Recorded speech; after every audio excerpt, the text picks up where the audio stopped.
Hola, muy buenas noches, bienvenidos y bienvenidas a nuestras actividades de los días jueves, donde tenemos invitados especiales para tocar temas de interés.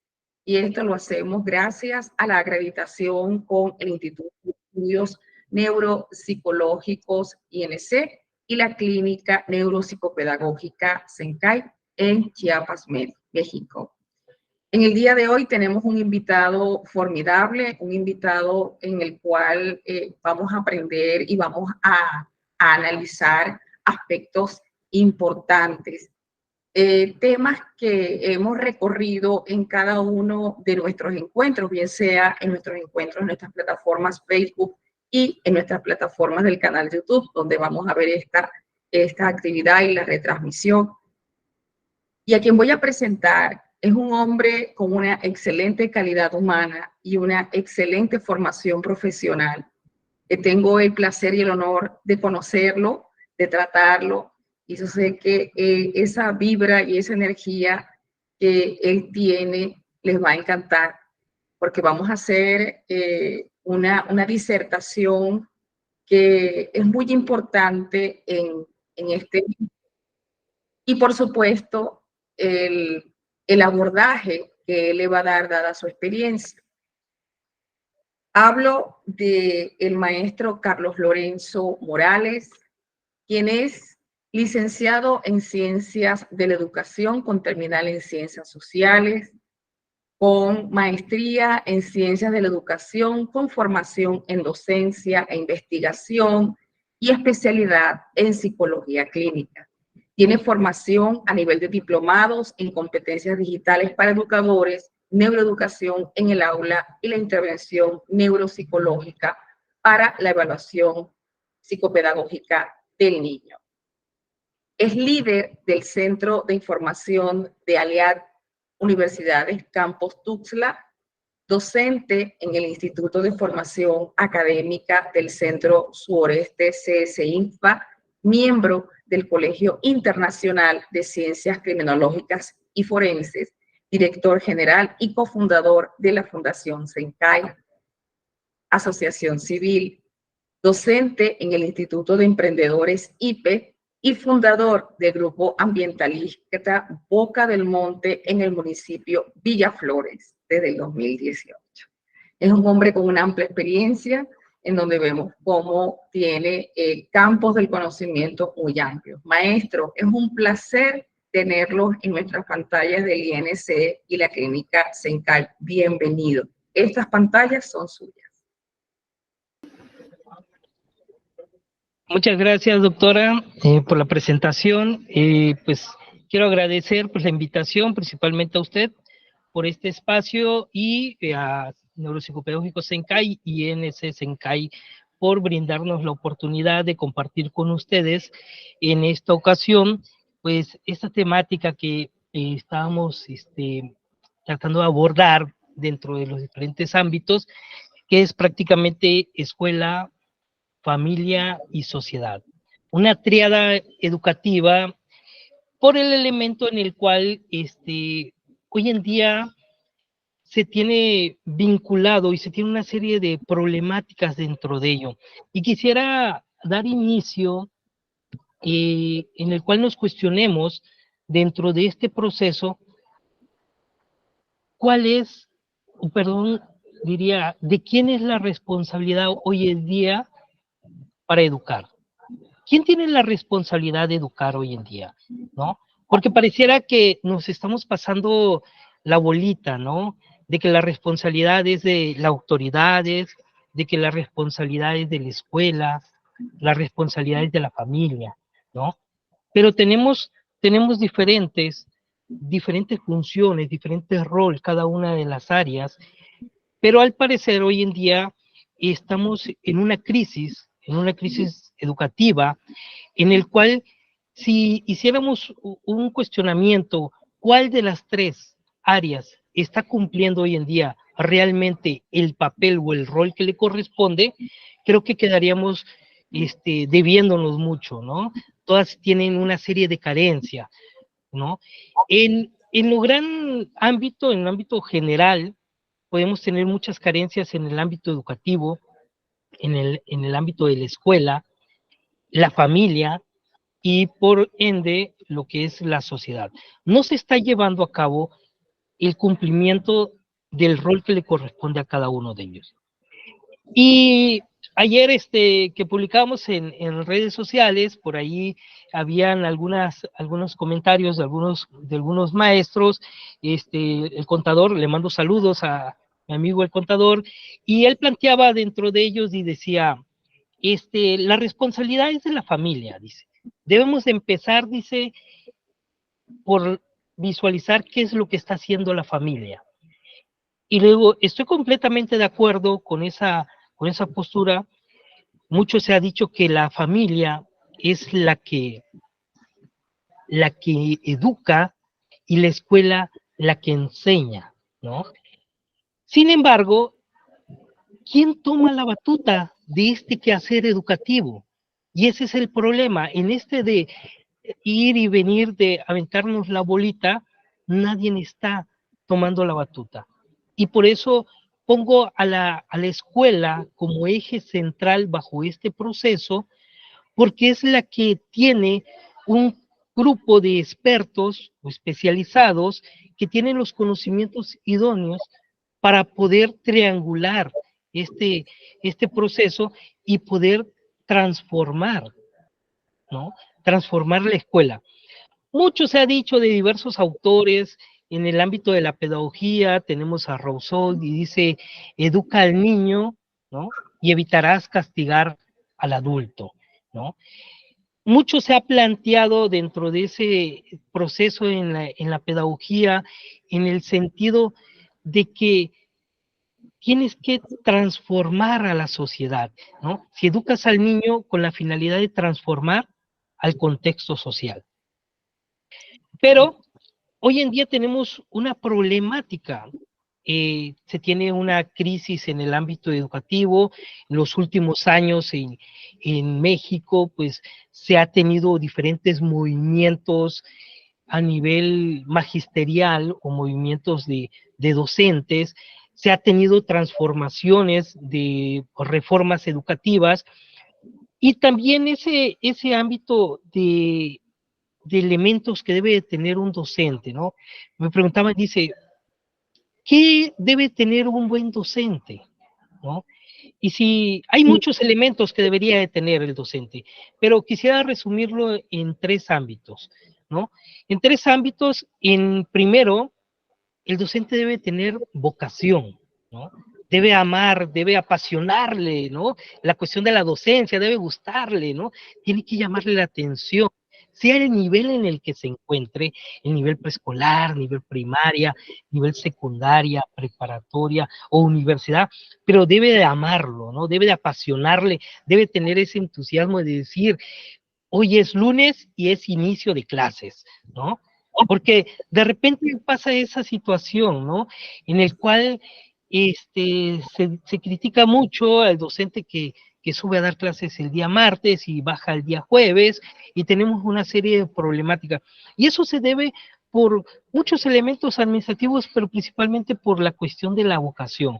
Te tiene que apasionar lo que te guste. Y segundo elemento, que es un proceso en el cual tenemos que trabajar actualmente. Decimos, ok, no tenemos la vocación, pero podemos obtener los conocimientos del cómo enseñar. Y el segundo elemento es la didáctica. El docente debe tener didáctica, debe de aprender a enseñar, el arte de enseñar. Y mucho ha cambiado este proceso de la didáctica, ¿no? Durante el proceso de la historia de la educación, porque no es lo mismo desde una escuela tradicional, desde una escuela nueva, una pedagogía crítica, una educación constructivista o la educación basada en competencia. Y actualmente, ¿no? Hablar desde la cuestión de la didáctica, desde la escuela nueva mexicana que se está planteando, ¿no? ¿Cuál es el rol y cuál es la función que tiene hoy en día el docente dentro de esta nueva estructura? Entonces, el docente se debe de actualizar dentro de los modelos. En un inicio era el docente tener conocimientos, transmitirlo, ¿no? Pero posteriormente dijeron, no basta con tener conocimientos sobre la materia, sino es necesario saber cómo transmitirlo con los demás, ¿no? Y hablar en el ámbito didáctico, el ámbito pedagógico, los materiales de apoyo, todos los instrumentos que tú puedas utilizar, desde tu pizarrón, tu lámina, tus diapositivas, de la tecnología, todos los instrumentos que puedas utilizar para apoyar dentro de ello. Pero también se veía que todo esto no era suficiente. Y entonces entra un ámbito, y aquí es donde entra la cuestión de la educación, no solamente como pedagogía, sino entran otras disciplinas como lo que es la psicología. Y empezamos a voltear a ver, a decir, hay que saber no únicamente el contenido, ni saber utilizar un material didáctico, sino necesito saber y cuestionarme cómo aprende mi alumno. Y cuando yo identifico cómo aprende mi alumno, entonces yo tengo que reestructurar y cambiar mis procesos de enseñanza.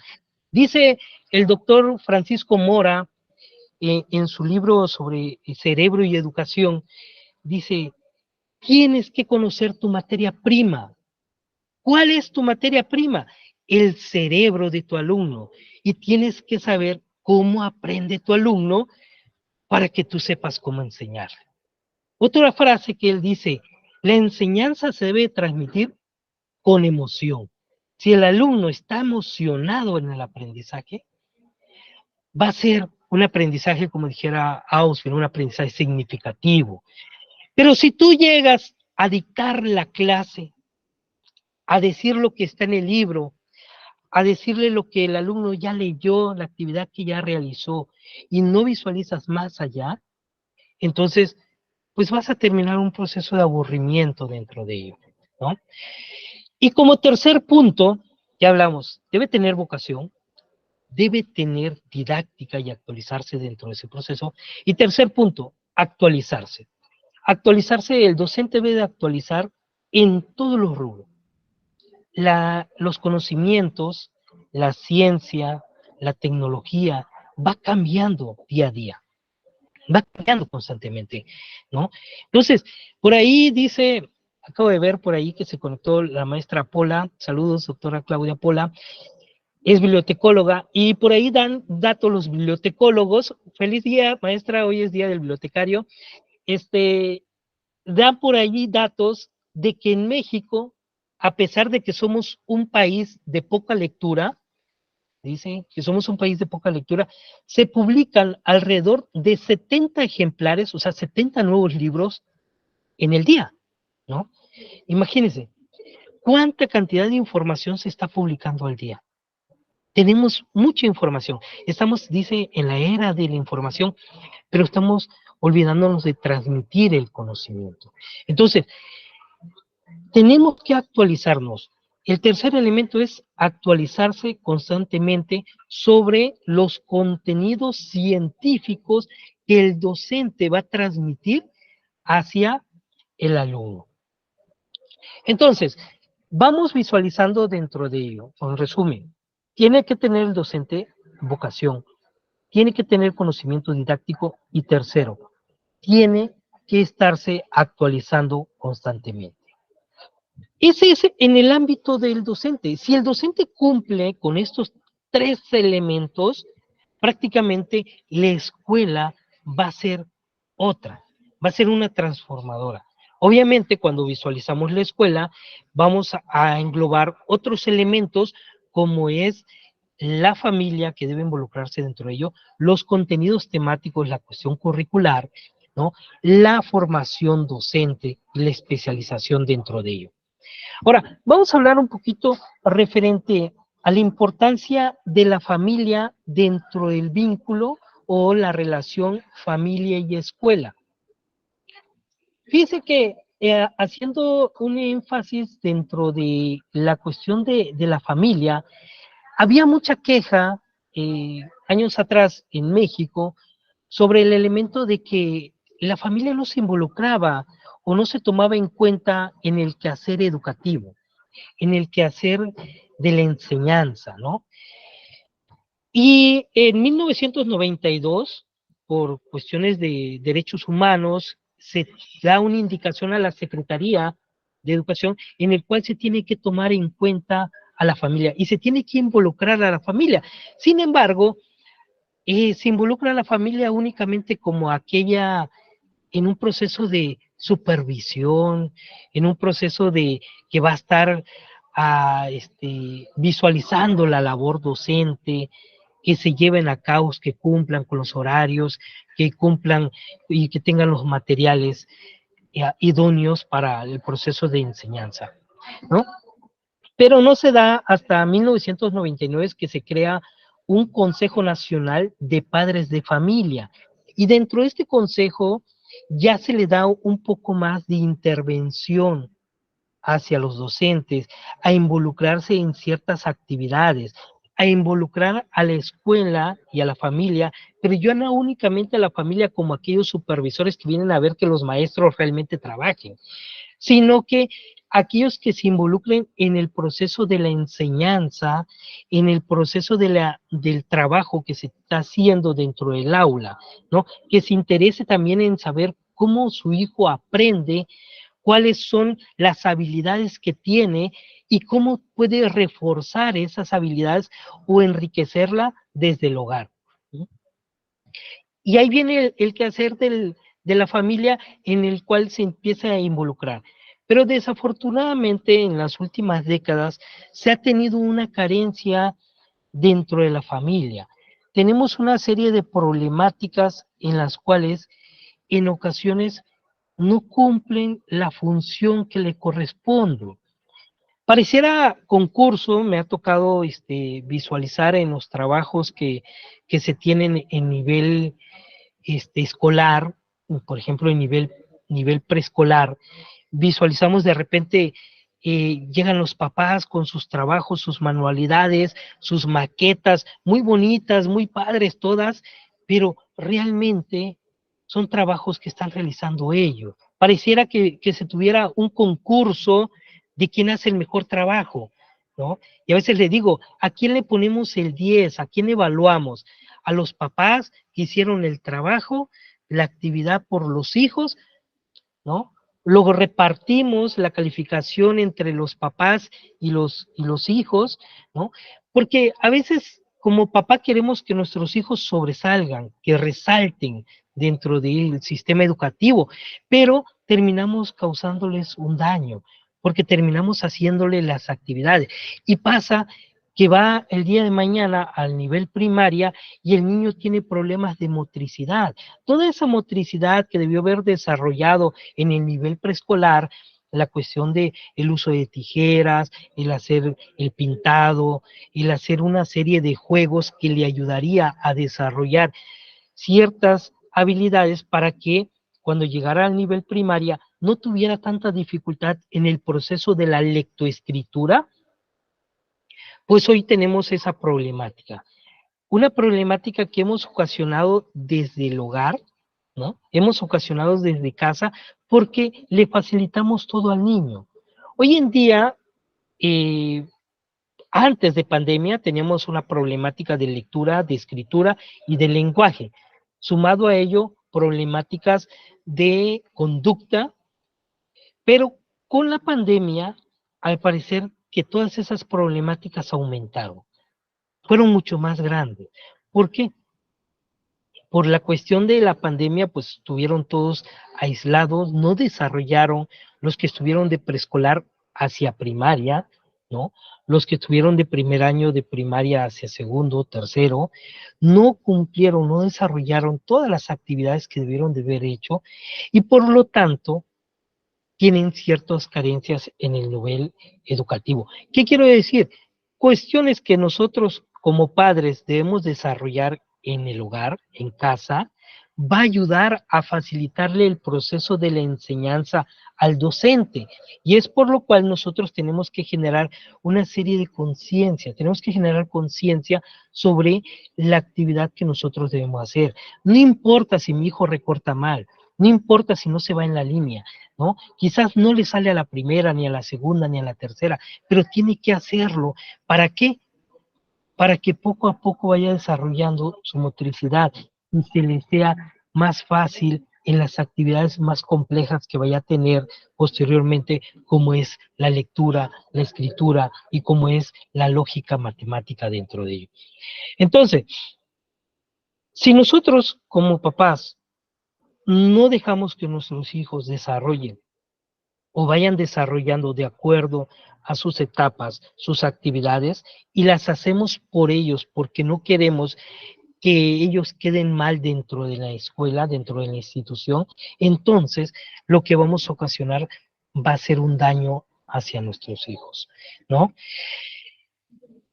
Tenemos problemáticas en la escuela de lectoescritura, tenemos problemáticas de lenguaje, y todas esas problemáticas se las debemos también a una serie de dificultades o de acciones que hemos tenido dentro del hogar. Creo que hoy en día la mayoría de los niños a muy temprana edad tienen contacto con un dispositivo, ¿no?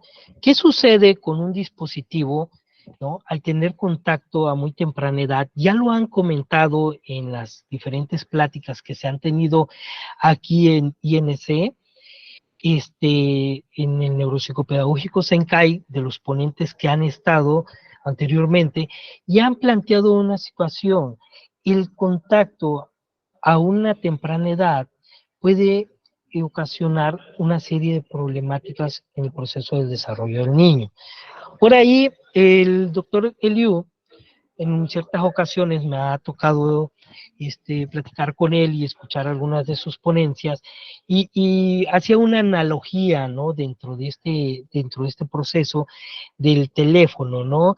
Y hacía una analogía en el concepto del caballo, del caballo lechero. Decía, ¿no? ¿Qué pasa con el caballo lechero cuando le ponen aquí, ¿no? Las orejas que les ponen para que le tape el camino y él vaya, pues prácticamente no se desvíe del camino? Así pasa, ¿no? Nosotros tenemos la capacidad visual, ¿no? Tenemos esta capacidad de visualizar todo lo que esté en nuestra vista, en este ángulo. Sin embargo, con el uso excesivo de los niños, pueden estar visualizando su teléfono, su tablet, su computadora, la televisión, y pueden tener hasta su alimento aquí a un costado y puede llegar su mascota y comérselo y ni cuenta se dan, ¿no? Por la cuestión de lo enfocado que se tiene dentro de ello. Eso ha ocasionado también una serie de problemáticas que hoy en día 3 de cada 10 niños en nivel primaria usan lentes por las problemáticas visuales que está ocasionando también el uso excesivo de la tecnología. Ahora, el uso de la tecnología no tiene un proceso de lateralidad, ¿no? Este teléfono es inteligente, como nosotros lo vayamos moviendo, se va a ir moviendo, y por lo tanto, el niño va a tener dificultad en desarrollar su proceso de lateralidad. ¿Cuál es su lado dominante? Si la mayor parte del tiempo la pasa con una serie de dispositivos, con una serie de instrumentos tecnológicos y no interactúa con juegos motrices, entonces va a tener una serie de problemáticas. Hoy tenemos a niños de 12, 13 años, adolescentes ya, que no saben cuál es su izquierda, no saben cuál es su derecha, y que tienen una problemática de motricidad muy fuerte, que no saben brincar cuerdas, que no saben hacer ciertas actividades, ¿no? Los juegos han cambiado los roles.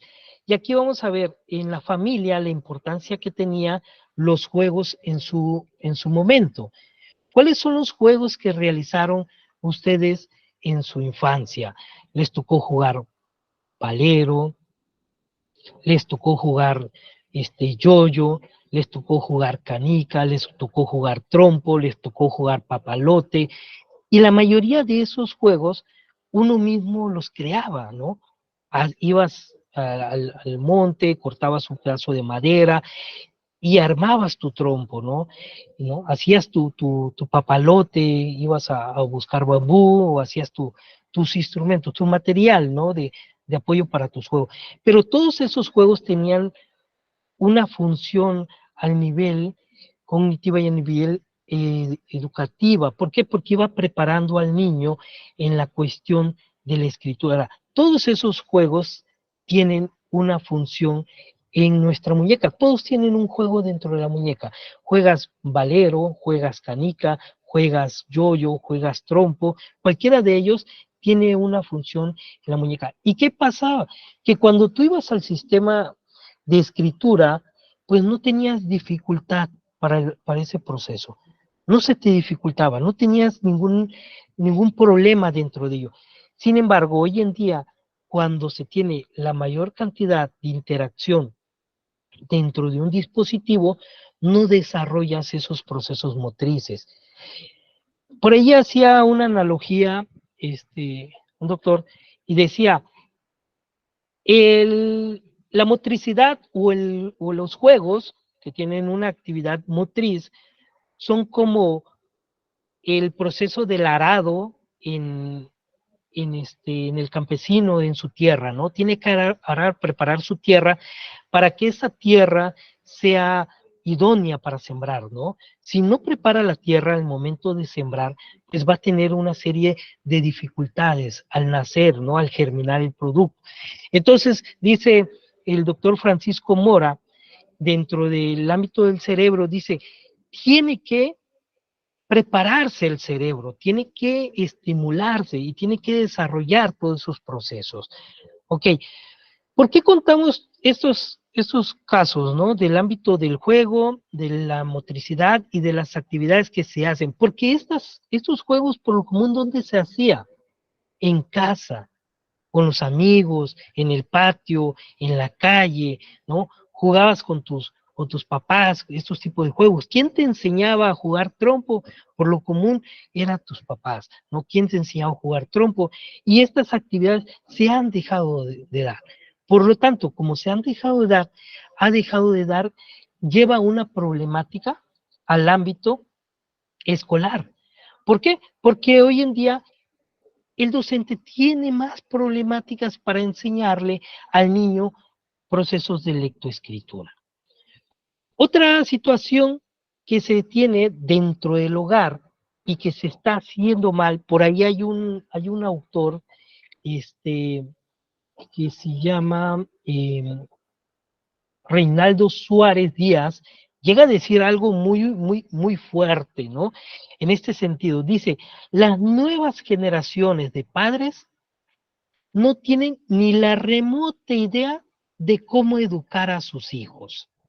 Bastante fuerte y lo plantea dentro de esta perspectiva. Dice, no sabe cómo enseñarle a sus hijos en el hogar, no sabe cómo enseñarle disciplinas, normas, reglas, no sabe cómo alimentar a sus hijos, dice. ¿Qué serie de problemáticas ocasiona al ámbito escolar el que papá no cumpla con los roles que le corresponde? Hablaban la plática antepasada y pasada de la alimentación. ¿Y qué sucede hoy en día en la alimentación? Hace más o menos de 10 años para acá, se había tenido un alto índice de diagnósticos de trastornos de déficit de atención con hiperactividad en el estado de Chiapas, en la ciudad de Tuxtla Gutiérrez, y era una temática que se hablaba todos los días. Llegabas como papás y el maestro te decía, es que su hijo es hiperactivo, ¿no? Y empezaban a canalizar a todos los niños al ámbito de educación especial, ¿no? Y tenía un alto índice de hiperactividad. La pregunta aquí sería, cuando lo llevaban al especialista, al niño, no tenía trastorno de déficit de atención por hiperactividad, ¿no? Pero ¿qué sucedía? De que en casa, antes de salir, mamá le preparaba su hot cake con sus mermeladas, ¿no? Con su lechera, le daba su vaso de chocomil, era su almuerzo, su desayuno le daba, ¿no? Y lo mandaba a la escuela. Y después en la escuela todavía le mandaba su colación con sus frutitas, su juguito de cajita y todo. ¿Qué contiene ese alimento? Ese alimento contiene un alto índice de carbohidrato. ¿Y qué hacía? Alteraba al niño, ¿no? O sea, lo sobrecargaba de energía y obviamente que pues el niño iba a estar muy inquieto durante la clase. Ahora imagínense el docente con 30 alumnos y los 30 alumnos con esta alimentación. Y sumado a eso, el niño no tiene normas y no tiene reglas, porque en casa le han permitido hacer todo lo que quiere. Porque otro de los errores que cometemos como padres es decir, es que quiero que mi hijo no sufra lo que yo sufrí. Quiero que mi hijo no pase lo que yo pasé, ¿no? Y por lo tanto le compré este juguete. Está caro, pero mi hijo es feliz, ¿no? Y eso es un problema, porque a veces el niño, me ha tocado escuchar a niños que dicen, papá, ya el juguete se descompuso, cómprame otro, dice, cómprame otro igual, dice, y los papás, pero si te lo compré apenas esta semana, ¿cómo es posible que no lo cuidaste? Lo regaña, debes de aprender a cuidarlo, no sabes cuánto me cuesta a mí ganar el dinero, y le dice el discurso, ¿no? Pero a la siguiente semana le compra el mismo juguete que el niño no cuidó, que maltrató, que rompió, se lo vuelve a comprar. Entonces, ¿qué está aprendiendo el niño dentro de él? Y lo peor dentro de ese proceso es de que el niño, esa conducta o esa forma de actuar, lo lleva a la escuela y quiere que el maestro le resuelva cuando él perdió su sacapunta, cuando él perdió su lápiz, cuando perdió su material que llevaba para la escuela. Y quiere culpar al docente que es su responsabilidad cuidarlo dentro de ello. Y lo peor dentro de eso es que no únicamente se le quitó el control, ¿no? Al padre, sino también se le quitó el control al docente. No tiene autoridad sobre el niño, no puede llamarle la atención, porque si le llama la atención al niño, vienen los papás y te dicen que te van a ir a derechos humanos porque lo hiciste sentir mal al niño, porque lo ofendiste, porque le hablaste fuerte, ¿no? Entonces, tenemos esta serie de dificultades, ¿no? Que se están viviendo hoy en día en el contexto dentro de la familia y la estamos acarreando dentro de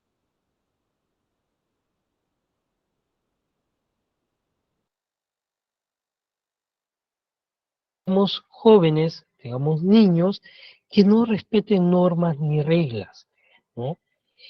Y unado a esto, si habláramos que debemos educar al niño para la vida en sociedad, ahora nos cuestionemos, ¿qué tipo de sociedad tenemos hoy en día?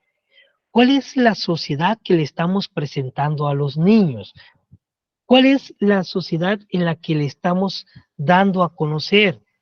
Cuando le decimos al niño, no debes comprar robado, no debes de comprar material pirata, pero tú llegabas a tu casa con tu disco de la película que es clonada, ¿no? Que es pirata. Siempre se ha cuestionado esto, ¿no? Y se dice, ¿qué educa más? ¿Educa más el discurso o educa más el ejemplo? Por ahí hay una frase que dice, jamás educarás por medio de la palabra si no enseñas por medio del ejemplo, ¿no? Entonces, muchas ocasiones tenemos esta problemática en la cual como papá le decimos a nuestros hijos, no digas mentiras, no hagas tal acción, no tomes, no fumes, no cometas ciertos conflictos entre tus compañeros, ¿no? Y en la acción, en la práctica, nosotros lo realizamos, ¿no? Por ahí el ejemplo, ¿no? Que siempre se dice, ¿no? No digas mentiras y cuando llega el abonero, cuando llega el de Coppel, le dices, diles que no estoy, ¿no? Entonces, le estás diciendo a tu hijo nuevamente que diga una mentira, ¿no? Dentro de ello. Entonces, son ciertos elementos. Ahora, unado dentro de ello. Antes, en la escuela, era señalado el niño o era señalado aquel estudiante que no le echaba ganas, dice. Aquel estudiante que era pues flojito al realizar sus actividades, ¿no? Era señalado, ¿no? Y principalmente dentro de la escuela tradicional era castigado en el rincón con sus orejas de burro, señalado dentro de ese sistema se decía adelante los inteligentes, en la parte de atrás los que no son muy aplicados, ¿no? Y así se tenía, ¿no? Pero la cuestión social ha cambiado, ¿no? Hoy es bulliado socialmente aquel, y en el ámbito escolar, aquel que cumple con sus actividades, ¿no? A veces llega el maestro y dice, les dejé tarea, y todos, no.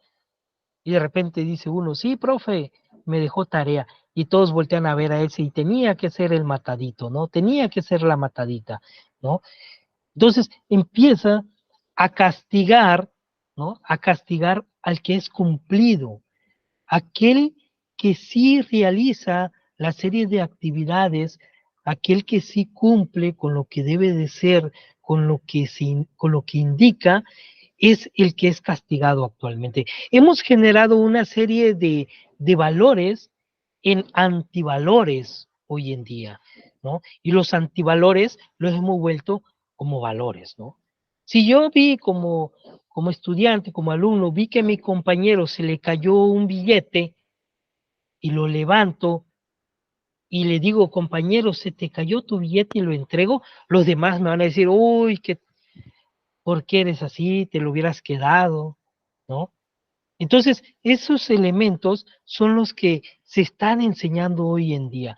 Y tenemos una cuestión social de antivalores. Ahora, vayamos al ámbito general. ¿Qué se enseña en los medios de comunicación? ¿Qué se enseña en las redes sociales? ¿Qué se enseña en las canciones que escuchan hoy día los jóvenes, ¿no? ¿Cuáles son esas canciones? ¿Cuáles son sus ídolos que tienen hoy las nuevas generaciones, ¿no? Si habláramos dentro de un elemento en decir los personajes que se tienen en México, como Miguel Hidalgo, ¿no? Como Doña Josefa, como Morelos, si les preguntamos hoy en día a los jóvenes, pues nos van a decir que no lo conocen, ¿no? Que no tienen conocimiento de ellos. Pero si les preguntamos por un futbolista, por un artista, ¿no? Por un narcotraficante, hasta eso, pues es mucho más conocido para ellos que un historiador, que un teórico, que un autor, que un poeta.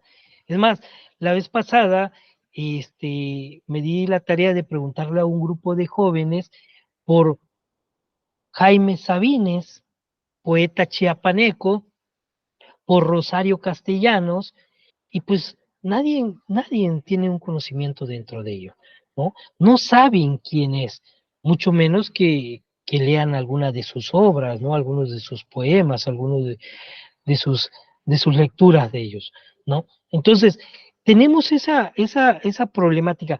Algo que también en el ámbito de la docencia se malinterpretó cuando dijeron no hay que memorizar, la memorización no es buena y vamos a ir a analizar los hechos y dejar un proceso de memorización. Pero hoy también los científicos en el ámbito de la educación y la psicología explican que es importante ese proceso de memorización, pero como lo planteó también Ausubel en su libro de psicología educativa, un aprendizaje significativo, la memorización es una fase, ¿no? Del proceso de aprendizaje. Es importante memorizar, pero no quedarse únicamente con ello, sino pasar al siguiente proceso de hacer tuyo ese conocimiento, de adentrarte dentro de ello, que tú interpretes, que analices, que desmenuces esa información y que la comprendas como tal. Entonces, esos son los procesos en el cual como docente tenemos ese reto. Tenemos un reto en educación para llevar a cabo el proceso de triangular, ¿no? De triangular a la familia y a la sociedad. Y estaba por ahí checando el material de la nueva escuela mexicana y dentro de ello habla de la importancia de la familia dentro del proceso de la educación y cómo debe de involucrarse a la familia, pero para un proyecto social. Cómo llevar esta actividad dentro de la cuestión cultural, dentro de los ámbitos deportivos, dentro de proyectos comunitarios que vayan a servir para el desarrollo de la sociedad, ¿no? Para el beneficio de todos, ¿no? Entonces, están triangulando ese proceso en el cual el que tiene la batuta para que esta actividad se lleve a cabo, pues es el docente. ¿Por qué el docente? Damos la pauta al docente porque es el que tiene una preparación, el que tiene las herramientas necesarias para poder llevar a cabo este, este proceso de triangulación. No únicamente decir, tuve juntas de padres de familia, y el día de juntas de padre familia le dices cuáles son los materiales que van a ocupar para las actividades en las clases. La siguiente junta de padre familia les entregas sus boletas y les dices cómo van cada uno de los chicos. No únicamente eso, ¿no? Es ir más allá, involucrarlos en el proceso. Mucho se ha peleado y se ha dicho no dejar actividades para la casa, para los niños. Ok, no dejemos actividades para los niños, pero sí dejemos actividades para la familia. Dejemos actividades de interacción en la cual tenga que realizar e involucrar tantos papá y mamá, ¿no? Como los niños, ¿no? Se tiene que hacer ese proceso. Es difícil en una localidad, es difícil en una comunidad, es difícil en una sociedad en la cual existe, hoy en día hay estadística que de cada, mínimo en cada salón, se tienen 3 niños que son de madres o padres solteros, ¿no? Se tiene una problemática en la cual el niño, pues los papás trabajan y quienes lo cuidan o quienes están a cargo de ellos, pues son prácticamente los abuelos, ¿no? Y pues mucho hemos planteado esta situación en el cual en ocasiones los abuelos pues ya no están tanto como para andar poniendo normas y reglas dentro de ello, sino son más apapachadores, más consentidores dentro de ese proceso de formación de sus nietos, ¿no? Entonces, muchas cuestiones que en el cual existe papá, existe mamá, está el abuelo, está la abuela, y hay muchas autoridades, ¿no? Y el niño, pues, es muy astuto en ese proceso y sabe cómo negociar y con quién negociar.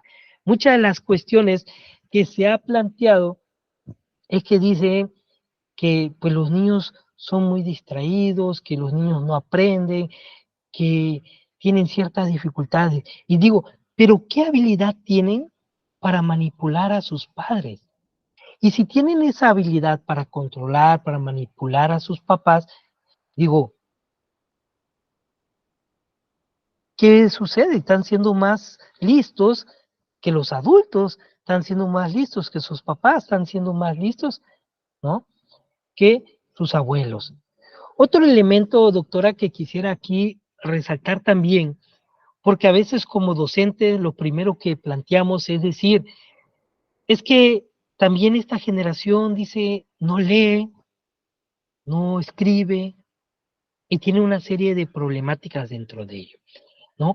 Y sí sabemos que existen esas problemáticas, pero tampoco es de ver todo de forma negativa, sino también visualizar algunas virtudes, ¿no? Porque algo bueno tiene que tener el niño, por muy por muy travieso, por muy inquieto, por muy flojito que sea, alguna habilidad tiene que tener y es la tarea del docente, pues, identificarla y resaltarla dentro de ello. Ahora, estamos enfrente de una generación que le hemos vendido la idea de que no lee y de que no escribe. Y en ocasiones, en pláticas con compañeros, hemos dicho, ¿por qué no le cambiamos el chip? ¿Por qué no le decimos esto? Son ustedes la generación que más ha leído en la historia de la humanidad y son ustedes la generación que más ha escrito. ¿Por qué? Porque estamos frente a una generación que desde que se levanta, lo primero que hace es visitar su dispositivo, checar sus redes sociales, ¿no? Ver qué publicaron sus amigos, qué pasó mientras que él dormía, ¿no? ¿Qué sucedió dentro de ello? Y dice, nomás voy a checar tantito, ¿no? 2 minutos, 3 minutos, 5 minutos tengo, ¿no? Y cuando vienes a ver, ya pasó media hora, ya pasó 40 minutos, ¿no? Una hora. Nos pasa a veces a nosotros como adultos, pero el niño, el adolescente, el joven de hoy en día, tiene pues prácticamente mucho tiempo en el dispositivo. Si nosotros juntáramos toda esa información que él lee, ¿no? En los dispositivos, viéramos que él lee más de 3, estoy seguro que a veces hasta 10 cuartillas en el día. Y si juntáramos todo lo que ellos escriben, también visualizaríamos que tiene una gran capacidad de expresar lo que siente. Lo expresan en las redes sociales, lo dan a conocer, ¿no? Ahora, ¿cuál es la labor del docente? Aprovechemos esa herramienta, aprovechemos la habilidad de lectura que tiene, aprovechemos la capacidad de escritura y la inquietud que él tiene, ¿no? Dice los neuroeducadores como Francisco Mora, entonces, si los jóvenes están cambiando, si la sociedad está cambiando, también debe de cambiar la forma de enseñanza y visualizar. Si él no está interesado en la historia, no está interesado de algunos otros materiales o otro tipo de información, bueno, ¿en qué está interesado? ¿En su artista, en su cantante, en su actor, en su futbolista, en su deportista favorito? Bueno, aprovechemos ese interés que tiene el joven para enseñar otros elementos. Si voy a enseñar historia, bueno, no sé, dime de dónde es tu artista favorito, de dónde es tu deportista favorito, qué hay de cuestiones artísticas o turísticas de dónde es tu actor o tu artista, ¿no? Y empezar a mezclar el ámbito educativo con la cuestión de interés que tienen los jóvenes hoy en día, ¿no? Entonces, vamos a ir haciendo esa unión, o es necesario que como docente se empiece a hacer esa unión para poder triangular este quehacer de la educación. Porque si dividimos la educación dentro de la educación formal, no formal e informal, y decimos que cada quien tiene una función y tiene una responsabilidad por separado, pues vamos a continuar pues desmenuzando esta sociedad que tenemos hoy en día. Tenemos que visualizar que lo que hace en casa, lo que hace la familia, lo que enseñan papás, va a servir para la escuela. Y tenemos que retomar lo que decían los grandes teóricos en pedagogía, de que vamos a enseñar en la escuela, ¿para qué? Para que ellos aprendan a vivir y a desarrollarse en sociedad, para que sean funcionales dentro de la sociedad. Y hay que voltear a ver en el ámbito de la sociedad cómo ésta nos debe de ayudar, ¿no? En el quehacer de la familia y en el quehacer de la escuela. Es una cadenita, pero no debemos de visualizarlo por separado como se ha venido trabajando, como que te doy tu papel, esta es tu función, este es tu rol, este es tu trabajo, y a mí no me corresponde, y a mí no me metan en lo demás. No, tenemos que ir viendo que unir fuerza, trabajar en conjunto, dialogar. Algo por ahí que decía el señor Paulo Freire, que la educación es el diálogo lo relevante. Tienes que dialogar con los padres, tienes que dialogar con los jóvenes, con los estudiantes, y tienes que dialogar con la comunidad, tienes que dialogar con la sociedad. Si no logra un común acuerdo dentro del proceso del diálogo, pues vamos a estar teniendo una serie de problemáticas en la escuela. Ya tenemos una serie de problemáticas hoy en día. Tenemos problemas de aprendizaje, tenemos problemas de lectura, tenemos problemas de escritura, tenemos problemas de conducta. Eso no podemos negarlo. ¿De quién es la responsabilidad? ¿No? Como preguntaba al inicio, ¿de quién es la responsabilidad hoy en día de la educación? La responsabilidad es de todos. Todos estamos unidos en este fin social y en este medio, todos tenemos que sumarnos a cumplir el rol que nos corresponde y a sumar y a jalar a los demás, ¿no?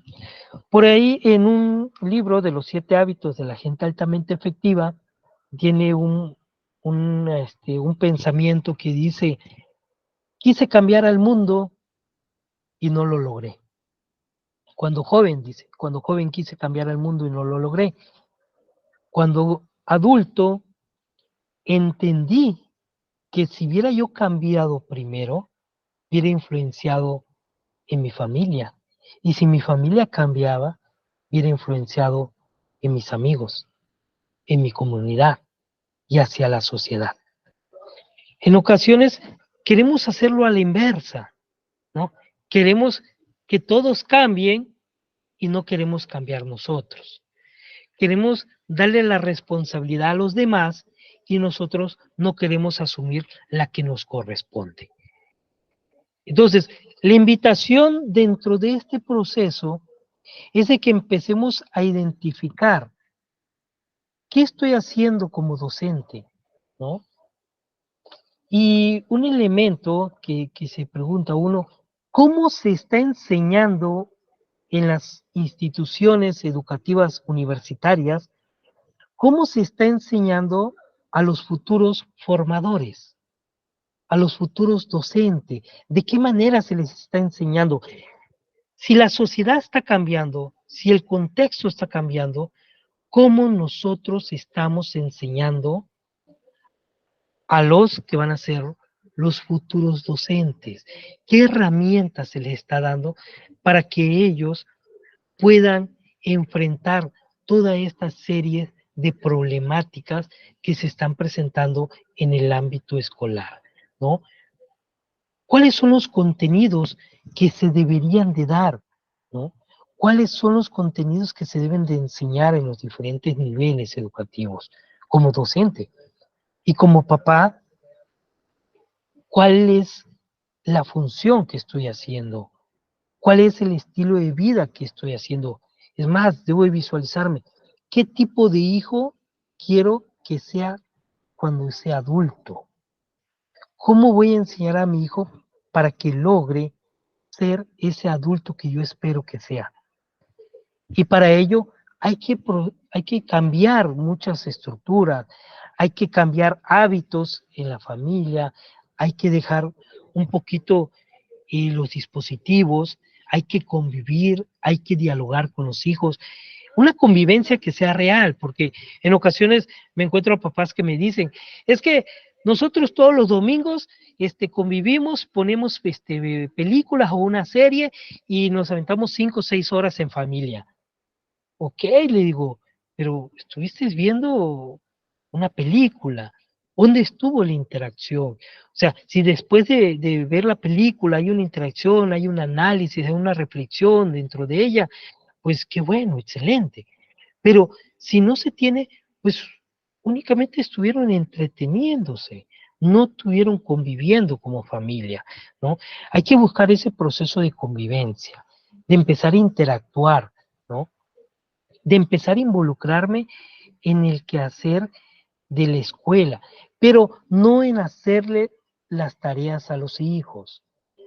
A veces, no sé si los papás piensan que los maestros son tontos, no se dan cuenta o qué, ¿no? Pero es muy notorio cuando los papás le ayudan con sus actividades, cuando los papás hacen sus trabajos. De repente traen los chicos unos trabajos excelentes cuando en clase, cuando en el salón no realizan sus actividades, no trabajan, ¿no? Lo que uno le indica. Entonces, tenemos que ir viendo ese, ese proceso. Tenemos que cambiar como papás, empezar a visualizar su alimentación. Si nuestro hijo es muy inquieto en clase, veamos también qué es lo que está comiendo. De repente por ahí dice, es que mi niño no aprende, tiene ciertas problemáticas de aprendizaje. También visualicemos su alimentación, ¿no? Y en las ponencias que se han estado dando, hablaban algo de la importancia, por ejemplo, el cerebro necesita hierro, necesita, necesita zinc. Y la pregunta sería, empezar a preguntarnos, bueno, ¿qué come comúnmente mi hijo? Hace 30 años, el comer una pizza era, uy, si bien te iba una vez al mes, era casi, casi como el pavo de Navidad, ¿no? Tomar un refresco era, pues, ahí cada quincena, cada vez al mes, ¿no? Era, esos alimentos se volvieron parte del día a día en esta actualidad. Esos alimentos los consumen constantemente, ¿no? Comen embutidos, comen pizza, hamburguesa, hot dog, sopanese, ¿qué más, no? Banderilla, un montón de alimentos que están únicamente saciando su hambre, pero no están nutriendo su organismo, no están nutriendo su mente, ¿no? Recuerde que la mayor parte de la energía que consume el cuerpo humano la consume el cerebro. Y por lo tanto es importante que empecemos a ¿qué? A nutrir el cerebro. Entonces, hay muchas cuestiones dentro dentro del ámbito del hogar que dijera, bueno, ¿eso qué tiene que ver en el proceso de aprendizaje, en el proceso de enseñanza en el aula con el maestro? Y si lo vamos aislando, si vamos uniendo, vamos buscando, vamos a encontrar que todo tiene relación, todo tiene vínculo, todo tiene contacto, ¿no? Una situación dentro del hogar tiene una repercusión dentro de la escuela. Sumado a eso, le tenemos la falta de convivencia, ¿no? La falta de interacción como padre. Algo polémico porque estamos también dentro de una generación en la cual los papás pasan la mayor cantidad de tiempo con sus hijos, pasan mucho tiempo con los hijos, ¿no? Estamos en una generación en la cual los papás llevan a los niños a la escuela, los papás los llegan a traer a la escuela, los llevan a sus actividades extracurriculares, los llevan a su clase de deporte. ¿Qué tiempo les lleva dentro de ello? 15 minutos, 20 minutos, media hora, dependiendo cómo esté el tráfico y la distancia que se tiene. Pero son media hora. Pero, ¿qué es lo peor que pasa dentro de ello? El papá va en el carro, va en el transporte y el niño en su dispositivo. No aprovechas esos 20 minutos como padre. Aprovecha esos 20 minutos, 15 minutos, 10 minutos que tienes cuando llevas a tu hijo a la escuela, aprovechalo, interactuar, a conocerlo, a saber sobre él, a saber quiénes son sus mejores amigos en el salón, quiénes son sus amigos en la escuela, con quiénes interactúa, ¿no? Pasamos mucho tiempo con nuestros hijos, pero no aprovechamos esos tiempos, no aprovechamos esos momentos. Y es el problema que estamos teniendo hoy en día, ¿no?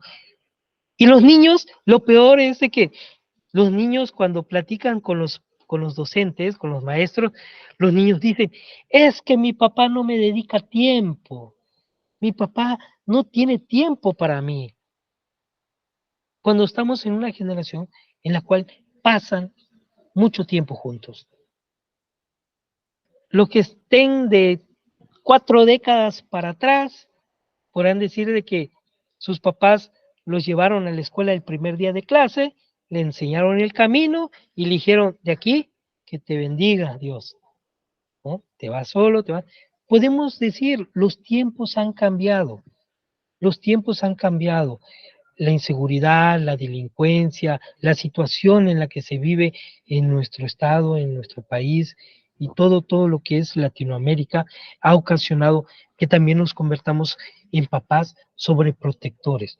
Pero también enseñémosles las herramientas necesarias para que ellos aprendan a sobrevivir en esta sociedad. Porque si no, ¿qué va a hacer el día de mañana que no estén los papás? Para guiarlos, para enseñarlos, para estar con ellos, ¿no? Entonces, visualizamos aquí esta gran responsabilidad que se tiene como docente, como padres y como autoridad en la sociedad, ¿no? La sociedad hay que involucrarlo dentro de ello, hay que involucrar a las autoridades correspondientes también en en este quehacer educativo, ¿no? Entonces, en resumen, vamos a ir cerrando, no sé, doctora Liliana, si tenemos por ahí algunas preguntas o algunos comentarios, cerramos con esta estructura. El docente debe contar con vocación, con conocimientos didácticos y con actualización constante sobre los procesos de enseñanzas y sobre la ciencia o disciplina que esté impartiendo. Los padres deben de estar más involucrados en el quehacer del alumno, ¿no? En las actividades del niño, involucrados, no hacerlas por ellos. Deben de estar vigilando, ¿no? Su proceso de alimentación, su conducta, y tienen que estar enseñándole normas, reglas y límites en el hogar, ¿no? Porque es uno de los problemas que después ocasionan hacia los docentes. Y la sociedad o la autoridad correspondiente debe de empezar a vigilar y a visualizar de que no se dé más auge o difusión a los antivalores que a los valores y empezar a reforzar estos valores en la comunidad por medio de la escuela y por medio de la familia.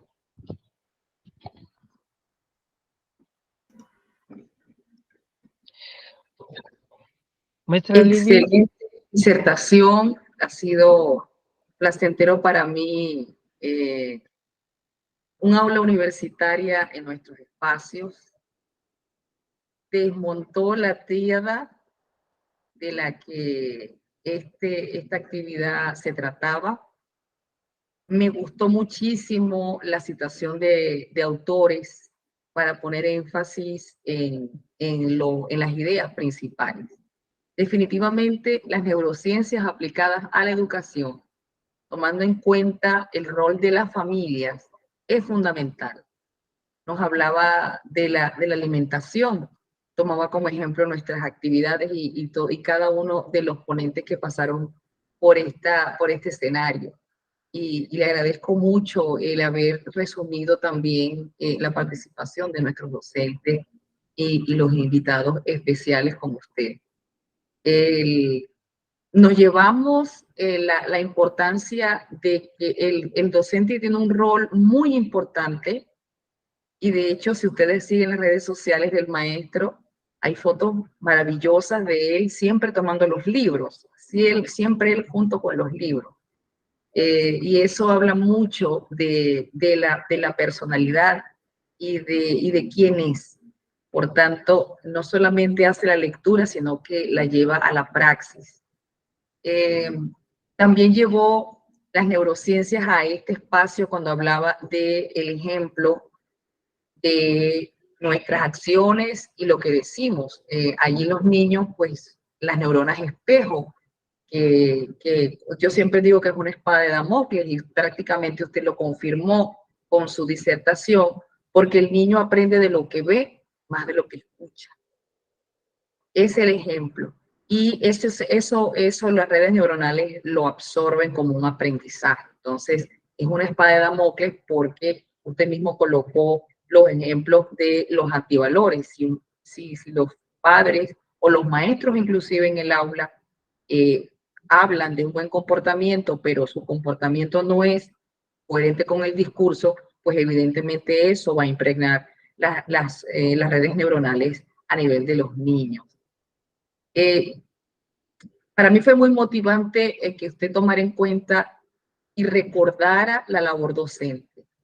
¿Por qué es importante recordar la labor docente? Porque ya el docente está prácticamente en automático, haciendo las cosas por repetición y muchas veces olvidando la mística que hay que tener en el trabajo y tomando en cuenta que las aulas son neurodiversas, no tenemos niños neurotípicos, tenemos niños con distintas condiciones en el aula y que tenemos que brindarle la atención, el amor y la paciencia que ellos necesitan. Así que esto ha sido para mí, como todos los personajes invitados que han venido, un gran aprendizaje que nos llevamos, lo van a disfrutar también en nuestra grabación por nuestro canal YouTube del INC, al doctor Carlos Lorenzo Morales, que es pues una persona maravillosa, muy, muy sensible al área educativa y por supuesto a la educación. Así nosotros entonces terminamos esta transmisión agradeciendo la participación de cada uno de ustedes.